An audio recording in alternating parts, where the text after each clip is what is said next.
Halo, Assalamualaikum warahmatullahi wabarakatuh. Kami dari kelompok teori Pavlov yang beranggotakan Sandy Romawiguna, Tami Fajihul Milah, dan Novik Widianti akan menjelaskan mengenai teori belajar dari Ivan Petrovich Pavlov yang sering kita kenal sebagai teori classical conditioning. Penjelasannya mengenai hal sebagai berikut. Yang pertama yaitu biografi Ivan Pavlov, yang kedua, teori dan eksperimen Pavlov. Yang ketiga, dasar hukum teori belajar Pavlov. Dan yang terakhir yaitu teori penerapan dalam kehidupan sehari-hari. Halo teman-teman, saya akan menjelaskan secara singkat siapa itu Ivan Petrich Pavlov. Nah, beliau lahir di Ryazan, Rusia pada tanggal 28 September 1849. Nah, ayahnya adalah seorang pendeta dan sementara ibunya ialah ibu rumah tangga. Nah, Ivan Pavlov sendiri merupakan anak pertama dari 11 bersaudara yang dimana ia sebagai anak tertua membantu kedua orang tuanya dalam mengurusi urusan rumah tangga seperti mencuci piring dan lain sebagainya. Dan ia pun ikut membantu orang tuanya dalam merawat adik-adiknya. Nah, Ivan Pavlov sendiri memulai pendidikannya di sekolah teologi. Akan tetapi, ia kemudian memilih untuk keluar untuk melanjutkan kuliahnya di Saint Petersburg. Nah, pada tanggal 1 Mei 1881, Ivan Petrich Pavlov menikah dengan Sarapima Zefelievna Kresheskaya dan dikarenai 5 orang anak, yaitu Mirchik, Vladimir, Viktor, Zavelot, dan Vera. Anak pertamanya, Mirchik, meninggal dunia pada masih berusia kanak-kanak dan hal itu membuat istri Ivan Pavlov sangat terpukul. Nah, sementara anak ketiga yaitu Zavelot meninggal pada tahun 1935 yang dimana setahun sebelum ayahnya Ivan Petrich Pavlov meninggal dunia. Mulai tahun 1901, Ivan Pavlov dinominasikan secara 4 tahun berturut-turut dalam hadiah Nobel Fisiologi atau kedokteran. Nah, dia tidak memenangkan hadiah sampai pada tahun 1904 karena eh, pada nominasi sebelumnya dinilai tidak spesifik untuk penemuan apapun. Nah, seperti tadi saya singgung, sebelumnya Pavlov meninggal dunia pada tahun 1936, tepatnya pada tanggal 27 Februari. Nah, akan tetapi kematian Pavlov tidak diberitakan secara langsung. Apa penyebabnya? Pavlov meninggal dunia. Selanjutnya yaitu teori dari Ivan Pavlov. Nah, teori Ivan Pavlov itu dinamai dengan classical conditioning. Nah, classical conditioning ini berasal dari teori behaviorism. Nah, teori behaviorism menyatakan bahwa perilaku bisa dijelaskan melalui pengalaman yang diamati. Menurut kaum behavioris, perilaku adalah segala bentuk kegiatan yang dilakukan dan terlihat oleh kita secara langsung. Kata klasikal yang mengawali nama teori ini digunakan semata-mata untuk menghargai karya dari Ivan Pavlov yang dianggap sebagai pendahulu dari teori conditioning ini dan untuk menjadi pembeda antara conditioning yang lain. Nah, di dalam teori classical conditioning ini ada 3 unsur yang penting. Yang pertama, unconditioning stimulus, yaitu perangsang alami, stimulus yang tidak dikondisikan. Yang kedua ada conditioning respon. Nah, respon ini tidak bersyarat, respon yang tidak dikondisikan juga. Jadi, respon ini hasil karena adanya dari unconditioning stimulus. Dan yang ketiga ada conditioning stimulus, yaitu perangsang bersyarat. Nah, stimulus ini dikondisikan, merupakan stimulus yang netral.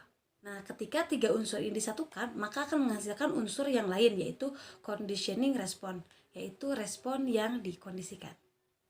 Nah, ketika Pavlov melakukan eksperimen, ia mengukakan konsep yang lain yang masih berhubungan dengan pengkondisian. Yang pertama ada excitation, yaitu kepunahan. Nah, kepunahan ini berlaku apabila rangsangan alami tidak diikuti dengan rangsangan-rangsangan yang tidak alami atau rangsangan yang tidak dikondisikan. Nah, di mana lama-kelamaan individu atau organisme tersebut tidak akan bertindak balas. Yang berikutnya yaitu generalisasi. Pada bagian ini digunakan nada dengan frekuensi yang berbeda yang diberikan kepada subjek penelitian. Nah, pada bagian ini juga Pavlov menyimpulkan bahwa rangsangan yang sama dapat menimbulkan tindakan yang sama juga. Hal ini disimpulkan setelah Pavlov melakukan eksperimen pada anjing. Ketika dibunyikan bel dan diberikan papan berwarna hitam, maka anjing itu mengeluarkan air liur.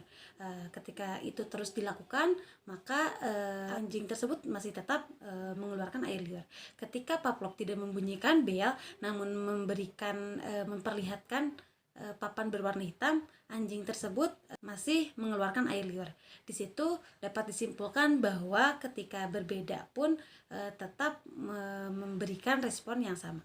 Nah, selanjutnya yaitu diskriminasi, yang berlaku apabila individu dapat membedakan antara rangsangan yang dikemukakan dan memilih untuk tidak bergerak berbalas.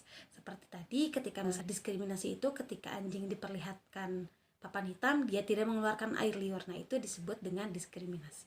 Nah, untuk selanjutnya yaitu pengondisian tingkat tinggi. Di sini pada eksperimennya Pavlov ingin melatih seekor anjing untuk mengeluarkan air liurnya ketika ia mendengar bel berbunyi dan diberikan makanan. Nah, setelah itu Pavlov membunyikan bel dengan memberikan papan hitam. Setelah beberapa kali melakukan percobaan tersebut, kemudian pada saat diberikan papan hitam saja, anjing tersebut tetap mengeluarkan air liur. Nah, ketika itu disebutkanlah pengondisian tingkat 2. Jika ini terus berlangsung, maka ditingkatkan lagi menjadi pengondisian tingkat 3 dan seterusnya. Ketika itu berlangsung secara terus-menerus, maka itu bisa dikatakan dengan pengondisian tingkat tinggi atau higher order conditioning. Selanjutnya yakni dasar hukum teori belajar dari eksperimen Pavlov. Secara garis besar, menurut Pavlov ada 2 hukum teori belajar yang ia temui saat ia melakukan eksperimen pada anjing. Yang pertama yaitu Law of Respondent Conditioning, yakni hukum pembiasaan yang dituntut. Jika 2 macam stimulus dihadirkan secara simultan, yang dimana salah satunya dijadikan sebagai reinforcer, maka refleks dan stimulus yang lainnya akan meningkat. Yang kedua yaitu Law of Respondent Extinction, yakni hukum pemusnahan yang dituntut. Jika refleks yang sudah diperkuat melalui respondent conditioning itu didatangkan kembali atau dihadirkan kembali tanpa menghadirkan reinforcer, maka kekuatannya akan menurun atau berkurang. Selanjutnya ialah mengenai penerapan teori Pavlov pada kehidupan sehari-hari, khususnya pada bidang pendidikan. Perlu diketahui, awal tujuan dari eksperimen Pavlov ini sebenarnya untuk mengetahui atau memahami bagaimana fungsi pencernaan. Namun setelah ia melakukan eksperimen, ternyata hasil eksperimennya tersebut dinilai sangat berguna untuk mengembangkan teori belajar, sehingga banyak peneliti yang mengadopsi teori Pavlov ini untuk mengembangkan teori belajar pada dunia pendidikan. Nah, penerapan teori classical conditioning ini sendiri digunakan untuk mengubah sikap atau perilaku maladaptif menjadi perilaku adaptif. Contohnya, seperti seorang siswa yang takut akan mata pelajaran fisika atau matematika atau mata pelajaran lainnya yang tidak ia sukai, menjadi rasa suka atau rasa senang terhadap mata pelajaran tersebut. Seperti kita ketahui bahwa setiap teori pasti memiliki kekurangan dan kelebihan, sama halnya dengan teori belajar dari Ivan Pavlov ini. Kekurangannya yakni proses pembelajarannya sangat tidak menyenangkan bagi siswa, karena guru sebagai sentral dan bersikap otoriter. Nah, komunikasi hanya berlangsung satu arah, guru melatih dan menentukan apa yang harus dipelajari oleh siswa. Siswa dipandang pasif sehingga siswa hanya mendengarkan dengan tertib penjelasan dari guru dan menghafal apa yang sudah didengarnya. Nah, ini dipandang sebagai belajar yang efektif. Guru tidak memperhatikan individual difference.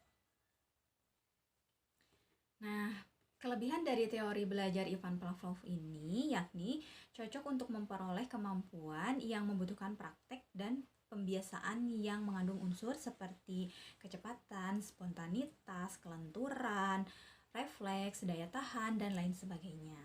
Nah, teori ini juga cocok diterapkan untuk melatih anak yang masih membutuhkan dominasi peran orang dewasa, seperti suka mengulangi dan harus dibiasakan, suka meniru, dan dengan bentuk-bentuk penghargaan seperti diberikan permen atau pujian. Sekian penjelasan dari kelompok kami, kurang lebihnya kami mohon maaf. Semoga ilmu yang telah kami sampaikan bermanfaat. Wassalamualaikum warahmatullahi wabarakatuh.